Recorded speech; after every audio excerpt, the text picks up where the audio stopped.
Hello and welcome everyone. स्वागत है आपका हमारे यूट्यूब चैनल प्रेप अल्फा में। सबसे पहले सभी को हैप्पी मकर संक्रांति। आज है 14 जनवरी 2026। तो आज इस वीडियो में हम टॉप 27 करंट अफेयर्स के क्वेश्चंस देखेंगे। तो आइए स्टार्ट करते हैं। सबसे पहला क्वेश्चन है, हाल ही में इसरो का वर्ष 2026 का पहला कौन सा मिशन विफल हो गया है? तो PSLV C62।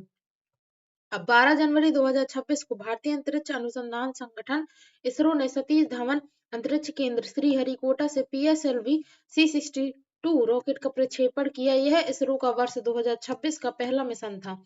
हालांकि उड़ान के दौरान रॉकेट की तीसरी स्टेज में तकनीकी खराबी आ गई, जिसके कारण मिशन अपने निर्धारित लक्ष्य को प्राप्त नहीं कर सका और इसे असफल घोषित कर दिया गया।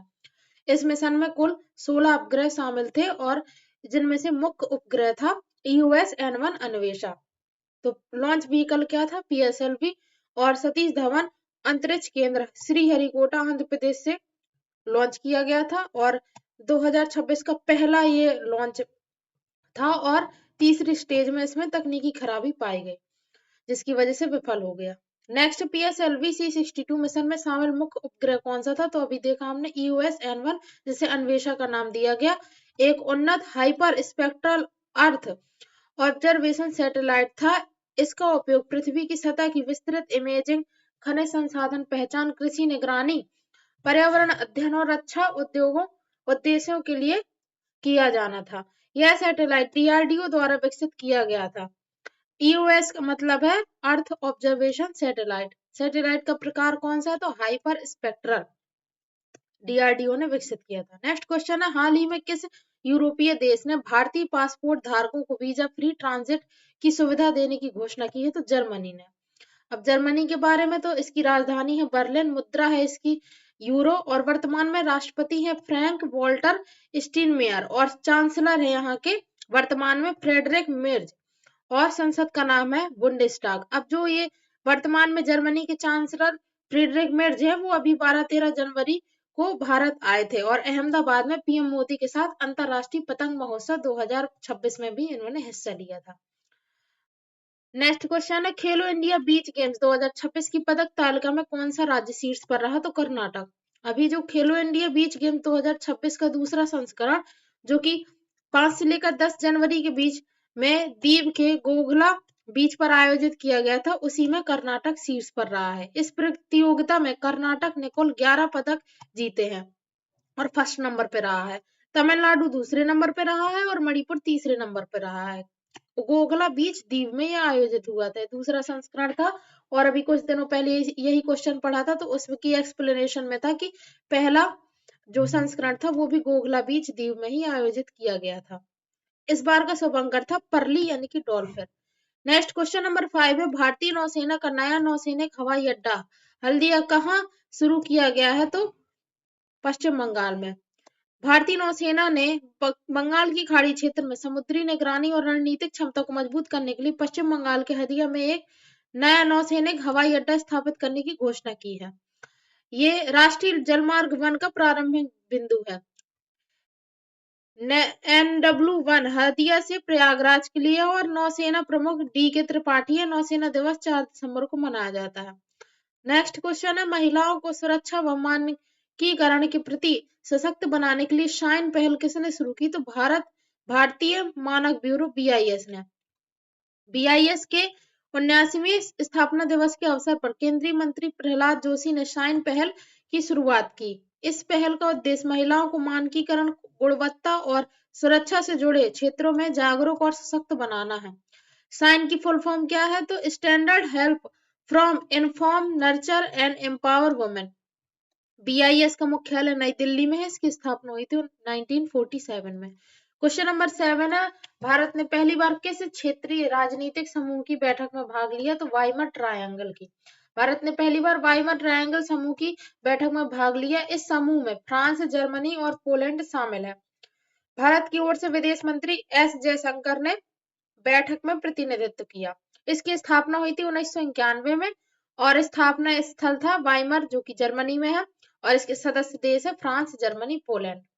क्वेश्चन नंबर 8 है, स्पीड पोस्ट 24 और स्पीड पोस्ट 48 सेवा की शुरुआत कहाँ की गई है? तो मध्य प्रदेश में।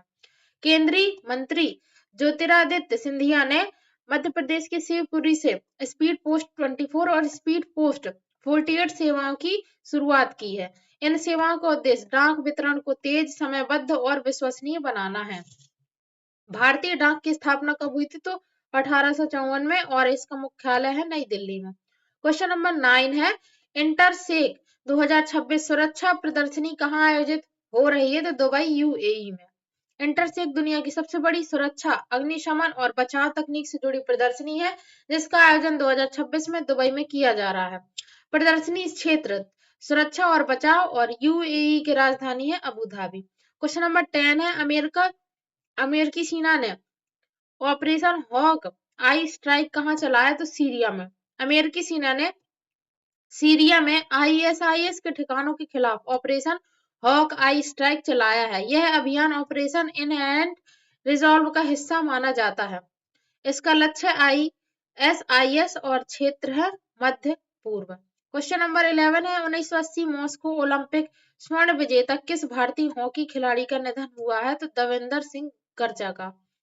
संयुक्त राष्ट्र महासचिव पुरस्कार 2025 से किस भारतीय महिला सैन्य अधिकारी को सम्मानित किया गया? तो स्वाति शांता कुमार को। अभी डीआरडीओ ने एमपीएटीजीएम मिसाइल का सफल परीक्षण कहाँ किया है? तो महाराष्ट्र में। अभी अरलम वन्यजीव अभ्यारण्य का नया नाम क्या रखा गया है? तो अरलम तितली अभ्यारण्य। अभी परम शक्ति सुपर कंप्यूटिंग सुविधा का उद्घाटन कहाँ हुआ? तो आईआईटी मद्रास में।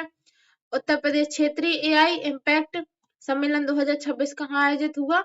तो लखनऊ में। अंतरिक्ष में जाने वाले पहले भारतीय राकेश शर्मा का जन्म कब हुआ था? तो 13 जनवरी 1949 को, जो कि मिशन सोयूज T11 के तहत गए थे अंतरिक्ष में 1984 में पहली बार। क्वेश्चन नंबर 18 है, डोनाल्ड ट्रंप ने किस देश का कार्यवाहक राष्ट्रपति खुद को घोषित कर दिया है? तो वेनेजुएला को। तो अभी हाल ही में वेनेजुएला के राष्ट्रपति को किडनैप कर लिया था, तो अब उन्होंने खुद को ही कार्यवाहक राष्ट्रपति घोषित कर दिया है वेनेजुएला का। क्वेश्चन नंबर 19 है, दिसंबर 2025 में भारत की खुदरा महंगाई दर कितनी रही? तो 1.33%। किन देशों ने एलन मस्क की ग्रोक एआई पर प्रतिबंध लगाया है? तो मलेशिया और इंडोनेशिया ने। गूगल का कौन सा एआई टूल बाई बटन सुविधा शुरू करेगा? तो जेमिनाई एआई। ईपीएफओ ने पीएफ निकासी के लिए कौन सी नई सुविधा शुरू की है? तो यूपीआई के माध्यम से पीएफ निकासी। नेक्स्ट, हाल ही में उत्तर प्रदेश सरकार ने विवाहित बेटियों को मुफ्त राशन देने को लेकर क्या नई व्यवस्था की है? तो ससुराल के राशन कार्ड के नाम जोड़कर राशन कार्ड देने का प्रावधान। नेक्स्ट है, 1962 युद्ध में 600 किलो सोना दान करने वाली महारानी कौन थी? महारानी काम सुंदरी देवी दरभंगा राज की थी, और इनका भी हाल ही में निधन हो गया। नेक्स्ट क्वेश्चन है, मध्य प्रदेश में बिजली बिल की गणना अब किस आधार पर होगी? तो किलो वोल्ट एम्पियर के आधार पर। नेक्स्ट, एसबीआई ने नॉन एसबीआई एटीएम से नगद निकासी पर कितना शुल्क तय किया है? तो 23 रुपए लगेगी, साथ में जीएसटी लगेगी। नेक्स्ट, उत्तर प्रदेश सरकार कृषि यंत्रों पर कितनी सब्सिडी दे रही है? तो 50% तक की सब्सिडी दे रही है। तो ये थे आज के हमारे टॉप 27 करंट अफेयर्स के क्वेश्चंस। आई होप आपको वीडियो पसंद आया हो। अगर पसंद आया हो तो इसे लाइक करें, शेयर करें, एंड चैनल को भी सब्सक्राइब जरूर कर लें, ताकि कोई भी करंट अफेयर्स का वीडियो आपसे मिस ना हो। पढ़ाई करते रहिए। All the very best.